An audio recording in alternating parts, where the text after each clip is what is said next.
Early in the morning, sunlight filtered gently through the gaps in the bamboo walls. Tu Diep sat quietly on the porch, carefully unwrapping the small silk pouch James had given her a few days earlier. Inside was a cream-colored knitted scarf, still carrying a faint, comforting scent. She touched the soft fabric with her fingers, her eyes lighting up with a quiet joy. It had been so long since she had felt the warmth of being genuinely cared for. At that same moment, not far away at a construction site, the long-time assistant of James was going through some paperwork when her phone rang. On the other end was the deep voice of an older man. "This is James's father. You're working close to him, right? I need you to help me look into the girl named Tu Diep."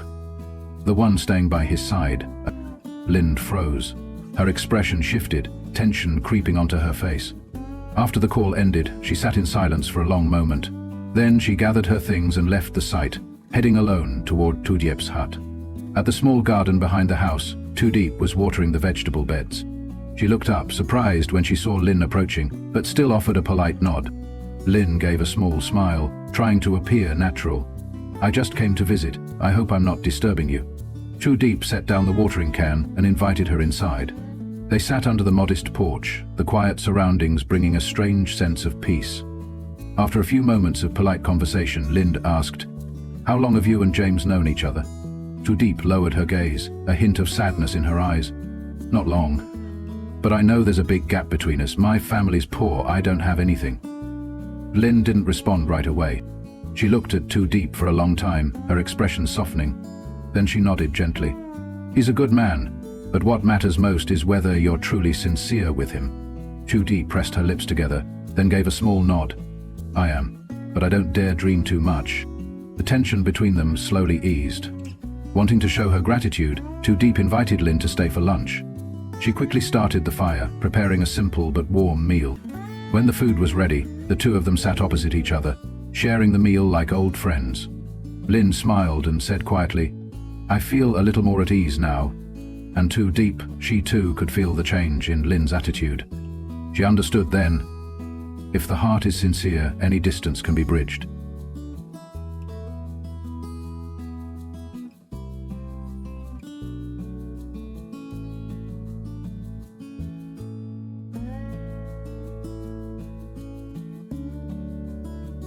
The sky had just lightened, the air crisp but fresh.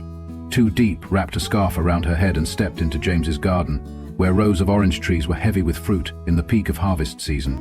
She gently cradled each golden orange in her palms, carefully picking them and placing them into a woven bamboo basket. A soft breeze passed through, carrying the light, sweet scent of oranges mixed with morning sunlight. It made her feel unexpectedly calm and content. Once she filled the basket, she brought it to the village market to help James sell the harvest. At her usual spot, she arranged the oranges neatly in rows. Each fruit had been wiped clean, and she hung a sign that read, 10,000 dong per orange. Passers-by noticed the fresh, vibrant oranges and stopped to take a look. Tu Diep greeted them with a gentle smile, speaking softly and sincerely as she described the fruit from their own garden. She didn't need to speak loudly. Her sincerity was enough to earn their trust. Before long, most of the oranges were sold. She let out a breath of relief and counted the money carefully before tucking it into her small cloth pouch. Just then, James arrived at the market. He spotted her sitting under a sunshade tarp, her hair slightly tousled, cheeks glowing pink from the morning sun. He parked the car and walked toward her quietly without calling out. "Sold out already?" he asked, his voice low and warm. Tu Diep looked up, surprised to see him. A small smile appeared as she offered him a peeled orange slice. "Try this, ours are the best." He took it, bit into the fruit, and nodded. Sweet, really sweet. Seeing a few remaining oranges in her basket, James sat down beside her without a word. Together, they called out to customers and sold the rest. They sat close, sometimes exchanging smiles, soft laughter, and glances that felt like they belonged to two people who had known each other for a long time. When they finished, James didn't let her walk home. Instead, he suggested taking a walk through the market together. They strolled past little stalls, picking up a few small items. He teased her for being too picky when choosing things, while she shyly adjusted his collar when she noticed it was crooked. By the end of the morning, James drove her back to the hut. When the car stopped in front of the gate, Tu Diep turned slightly, whispered a thank you, and looked at him for a long moment, as if wanting to say something, but kept it to herself. James didn't ask, he simply nodded. As the door to the hut closed behind her, James sat in the car a while longer, watching her reflection disappear in the rearview mirror. His chest felt unexpectedly warm. Inside, Tu Diep hugged the bag of items they had bought. And as her heart stirred quietly, she realized this had been a gentle, beautiful day, full of quiet care.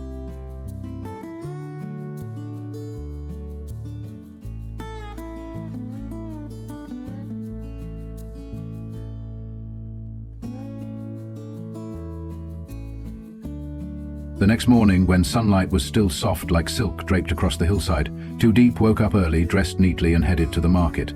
Today she wanted to buy a special gift for James. After many days of his quiet care and kindness, she wanted to do something from the heart in return. As she wandered through the market, she stopped at a small stall selling handmade wool scarves. The scarves came in a range of soft, warm colors, each one carefully hand-woven. Her eyes settled on a light grey one. Simple, elegant, and very much in line with James's style. After making the purchase on her way back home, she ran into Tuan, a friend of James and someone who still remembered the day Tu Diep had helped him when he was injured. He approached with a cheerful smile. "Diep, you're looking healthier these days." Tu Diep returned the smile. "Yes, I went to the market today to buy a few things." Grateful for what she had done for him before, Tuan offered to treat her to breakfast. At first she politely declined, feeling shy, but eventually agreed after seeing his sincerity. They sat at a small roadside eatery, shared a warm meal and chatted casually. After breakfast, Tu Diep thanked him and returned to her small hut. She carefully placed the newly bought scarf into a drawer, folding it with care. But instead of resting, she grabbed her axe and headed into the forest, continuing with her usual routine of chopping wood. The familiar work helped calm her mind. At the same time, James returned home from a meeting. Opening the door and finding the hut empty, a subtle worry crept into his chest. Not waiting long, he immediately got back into the car and headed toward the forest to find her. As he neared the familiar grove, Tu Diep spotted him from a distance. A playful thought sparked in her mind. Hiding behind a tree, she waited for the right moment. Just as James walked past, she jumped out and shouted. Startled, James stumbled backward and fell to the ground. Tu Diep panicked and ran over, calling his name over and over, but James didn't respond. Terrified, she dropped to her knees, pressing her ear to his chest. Then, fumbling and flustered, she leaned in to perform CPR. Just as her lips brushed his, James suddenly sat up. Tu Diep gasped, eyes wide. You were pretending?" James laughed and pulled her into his arms, holding her tightly. "Sorry, I just wanted to know how much you care." Tu Diep didn't say a word. She simply broke into tears in his embrace. James held her even tighter, gently whispering by her ear. "From now on, I won't let you worry like that again. I promise."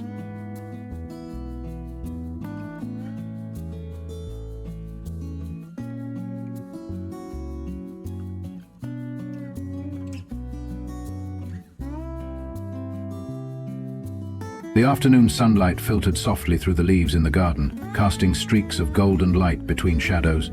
After an emotional moment in the forest, James and Tu Diep walked home together, their hearts lighter. On the way, they stopped at a small roadside stall to buy a few things for dinner. The air between them had changed. Easier, warmer, since Tu Diep had confessed her feelings. Back at the hut, James carried the bags while Tu Diep followed behind, with Haki excitedly wagging its tail beside her. She smiled, reaching down to pat Haki's head, then looked over at James with a gentle gaze. As soon as they stepped inside, Tu Diep grabbed a cloth and wiped the sweat from James's forehead. The sudden gesture made him pause for a moment before smiling. "You really do treat me like family now," he teased. Tu Diep quickly turned away, flustered. "You're tired. Sit and rest. I'll cook." "But," James shook his head. "No, I'll help." Together they lit the fire, washed the vegetables and rinsed the rice. The kitchen was small and simple, but it was full of laughter. Tu Diep prepared the ingredients while James chopped vegetables and kept the fire going. She teased him about burning the rice, and he laughed, pointing out how unevenly she peeled the radishes. As evening fell, the meal was nearly ready. Tu Diep roasted a few ears of corn over hot coals, the smell filling the room. James couldn't resist. She peeled one carefully and handed it to him. "Try this, it's hot." James took a bite and nodded with satisfaction. Better than the ones they sell in town. Just as the warmth of the moment settled in, James's phone rang. After answering, his expression turned serious. "I have to go, it's urgent." "I'm sorry." Tu Diep tried to hide her disappointment and smiled. "It's okay, go." Before he left, James held up his hand with a grin. "Can I take a corn with me? Consider it dinner." She nodded and handed one to him, their fingers brushing briefly. Her eyes, though smiling, couldn't fully hide the sadness. James stepped outside, turned to look at her once more, then quietly walked away. The hut returned to its familiar silence. Tu Diep sat alone by the fire, eyes lost in the darkness beyond the window. She understood James was busy, but the emptiness left behind after such a warm moment still made her chest ache. Even so, she smiled softly, because at least for a little while, he had stayed.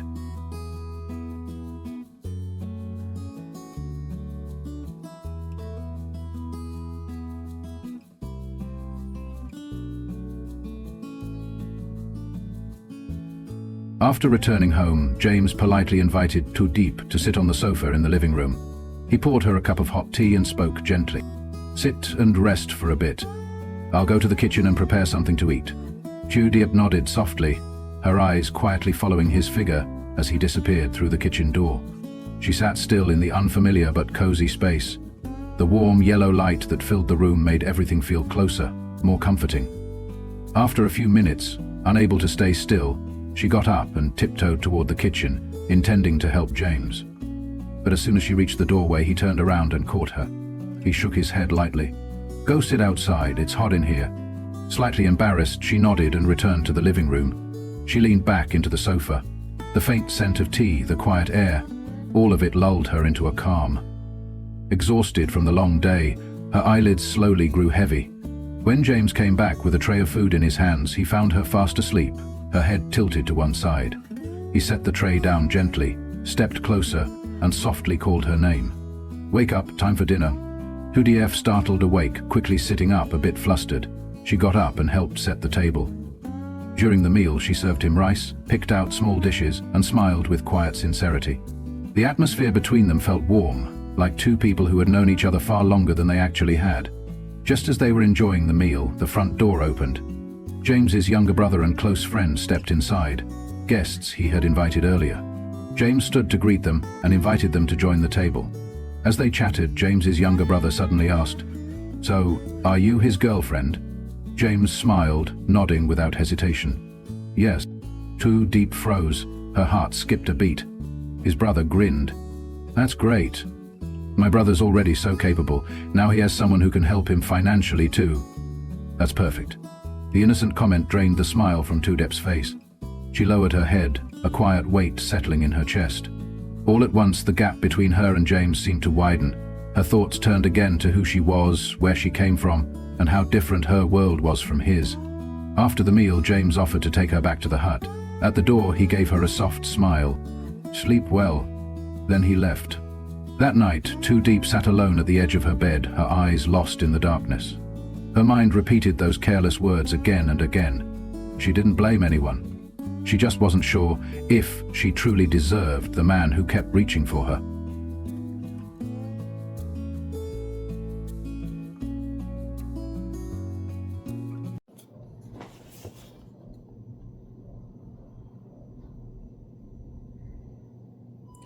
Tình yêu của CEO Giam bị Diệp từ chối. Vì sao?